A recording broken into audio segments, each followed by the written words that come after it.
Good morning, students. Next, to discuss some basic properties of projections.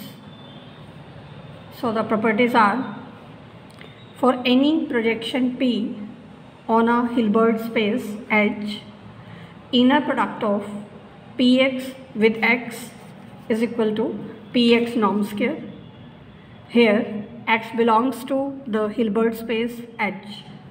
In the next property, we will discuss that P is positive operator.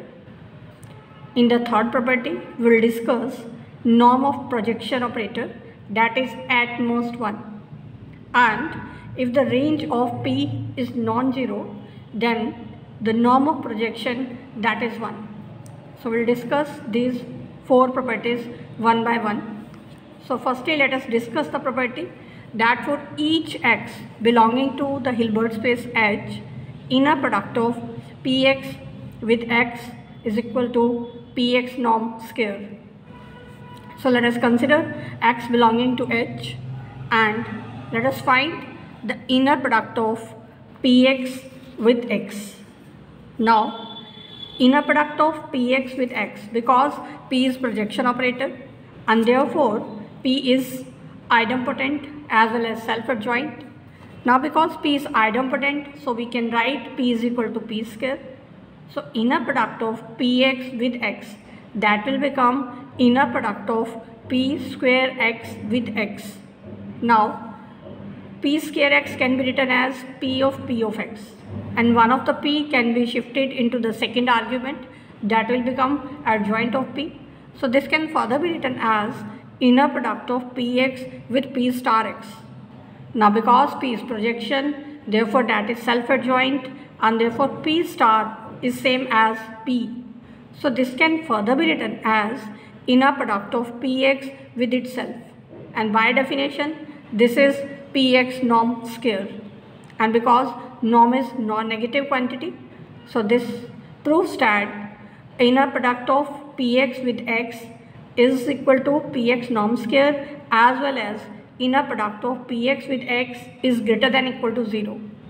Now by definition of positive operator, a bounded self-adjoint linear operator is positive if inner product of Px with x is greater than equal to 0. So by definition we can say that P is positive operator. So this proves the first and second part.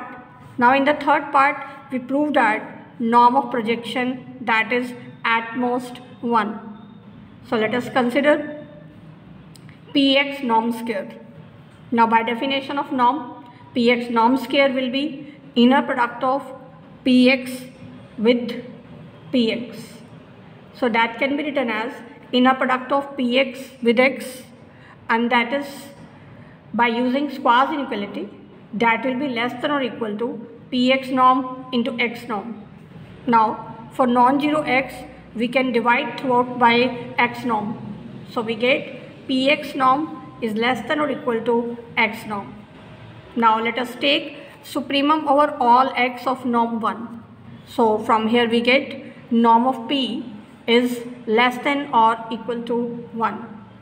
Now in the last property, we have to prove that if the range of P is non-zero, then norm of P is 1. Now for every non-zero element x belonging to range of P, we have image of x under P is equal to x, and therefore norm of Px will be same as norm of x, and therefore norm of Px divided by x norm, that will be 1. If we take supremum over all non-zero x here, we will get norm of P is equal to 1. So this proves some basic properties of projection. Now in the next theorem, the product of projections need not be projection. So but we have this basic theorem about the product of projections. The product of projections becomes a projection if they commute with each other. So we'll discuss it in this theorem. If P1 and P2 are two projections on a Hilbert space H, then their product, denoted by P here, this is P1 into P2, that is a projection on H if and only if the projections P1 and P2 commutes. It means P1 P2 is equal to P2 into P1. Then the projection P projects H onto the intersection of Y1 and Y2. Here Y1 is the range of P1 and Y2 is the range of P2. In the second part of the theorem, we will prove that two closed subspaces Y and V of H are orthogonal if and only if their corresponding projections satisfies the property Py into Pv is equal to 0. So firstly, let us prove the first part. Let us take the projections P1 and P2, they commute. Means P1 into P2 is equal to P2 into P1. And we claim that P is projection.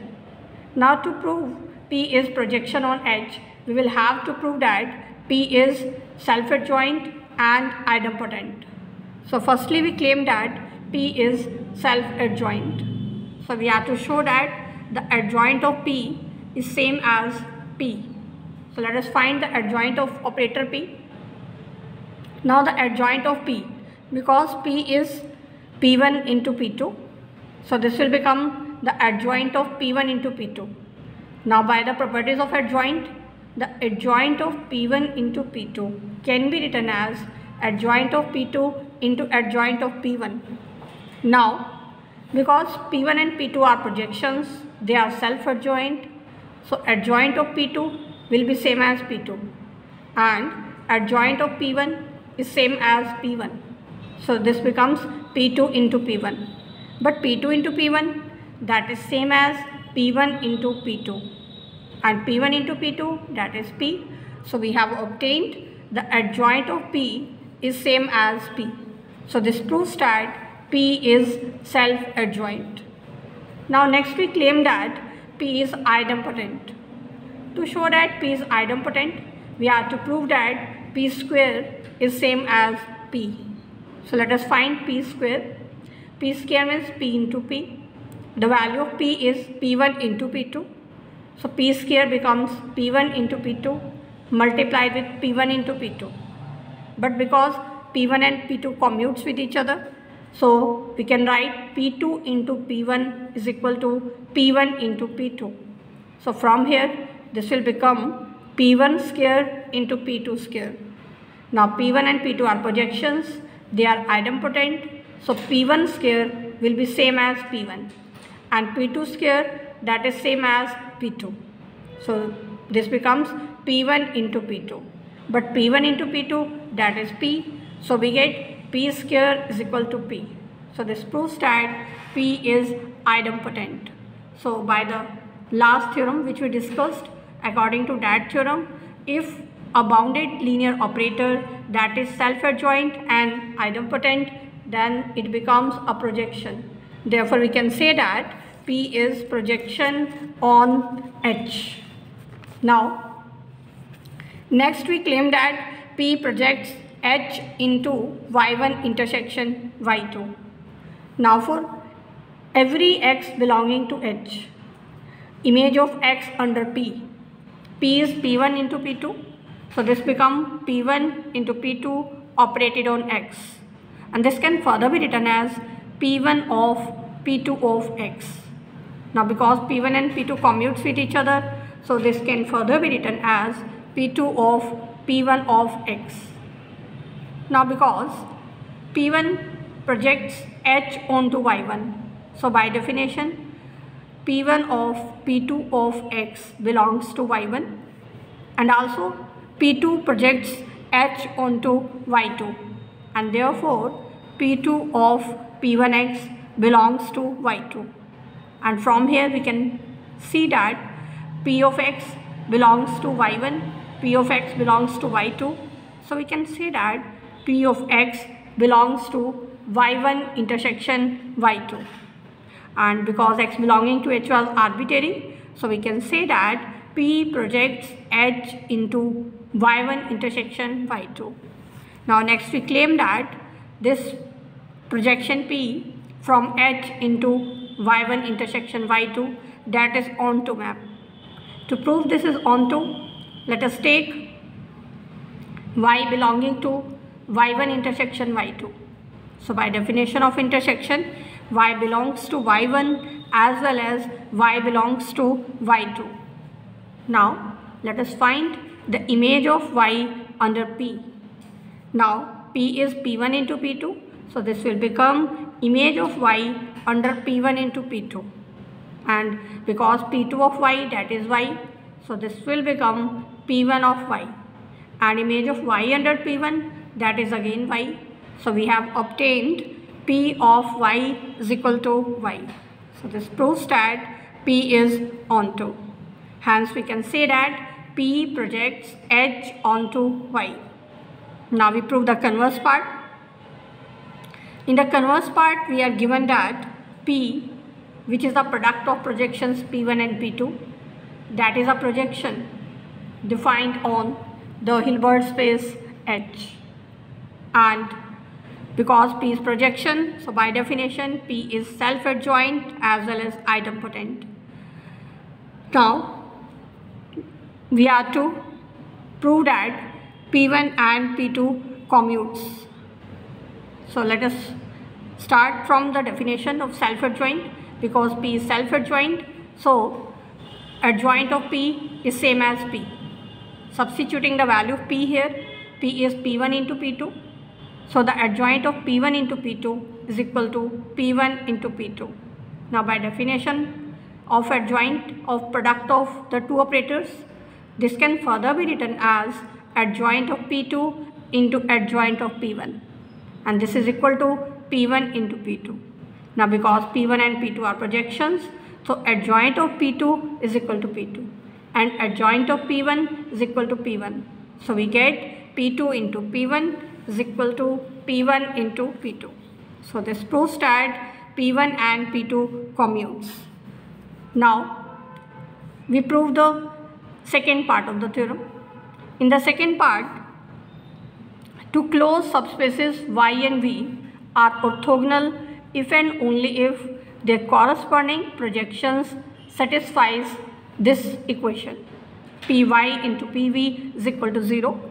So firstly, let us suppose that y is orthogonal to V, and therefore because y is orthogonal to V, therefore the intersection of y with V, that will be 0, and therefore by the part A, for every element x belonging to H, Py Pv operated on x, that will be 0 because y intersection V is 0, and image of every element of H under this mapping, that is 0, and therefore we can say that this mapping becomes 0.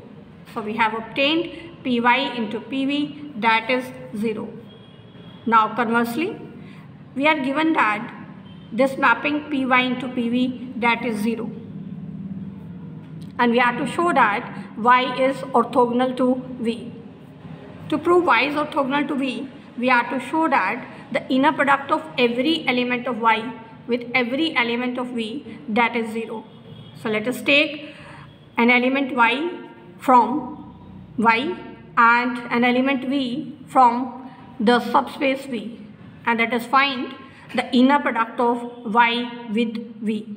Now by definition of projection Py, y is equal to image of y under the mapping Py, and V is the image of element V under Pv.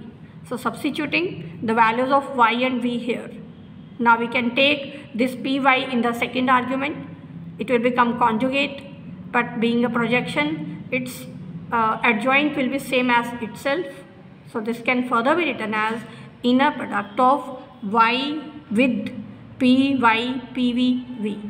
Now because we are given that this operator Py into Pv, that is 0, so this will become inner product of y with 0, and inner product of any element with 0 element, that becomes 0, so that will be 0.